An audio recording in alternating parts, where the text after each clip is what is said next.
Olá pessoal, IPTU de imóvel alugado. Quem paga? É o inquilino ou o proprietário do imóvel? Essa é uma dúvida bem comum entre as pessoas e aqui eu vou falar com base na lei do inquilinato, a lei 8.245.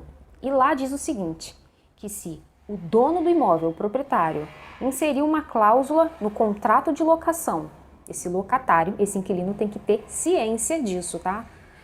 Se ele inserir essa cláusula no contrato de locação, é perfeitamente aceitável, sim, esse dono, esse proprietário desse imóvel transferir essa responsabilidade do pagamento do IPTU para o inquilino, desde que o inquilino tenha ciência sobre isso e que ele concorde com isso. Entretanto, a nossa lei tributária nos diz que o IPTU se refere a um imposto de quem é dono de uma propriedade.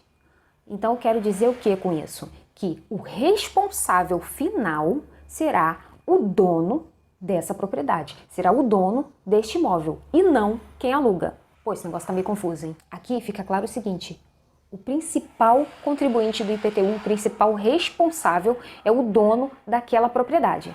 A lei prevê que o dono do imóvel, o dono da propriedade, é o principal responsável por aquele imposto, ainda que esteja estabelecido, tenha sido estabelecido cláusulas no contrato de locação de que o inquilino que pagaria. O responsável número 1 é o proprietário do imóvel. Na prática, podem ser acordadas algumas situações, como o IPTU poder ou dever ser pago pelo inquilino, como o IPTU poder ou dever ser pago pelo proprietário, ou o valor do IPTU ser dividido entre inquilino e proprietário. Em resumo, se o imposto não for pago, a prefeitura cobrará diretamente do dono, do proprietário daquele imóvel, independente do que foi acordado naquele contrato de aluguel. Para a prefeitura ou para o condomínio, tanto faz o que vocês acordaram no contrato de aluguel.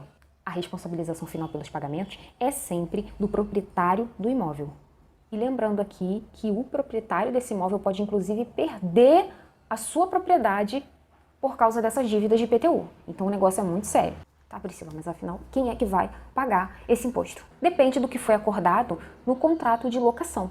A responsabilização jurídica, a responsabilização final, é sempre do proprietário, como eu já falei aqui 500 mil vezes. Mas o pagamento pode perfeitamente ser transferido àquele inquilino que durante o aluguel tem a chamada posse transitória daquele imóvel. Para que não haja qualquer dúvida ou mal entendido sobre o pagamento do IPTU, tenha sempre cláusulas claras no contrato de locação. As cláusulas devem ser claras para que tanto o locador como o locatário fiquem bem cientes aí das suas devidas responsabilidades nesse contrato de locação. Espero que tenha conseguido tirar dúvida de alguém que esteja me assistindo.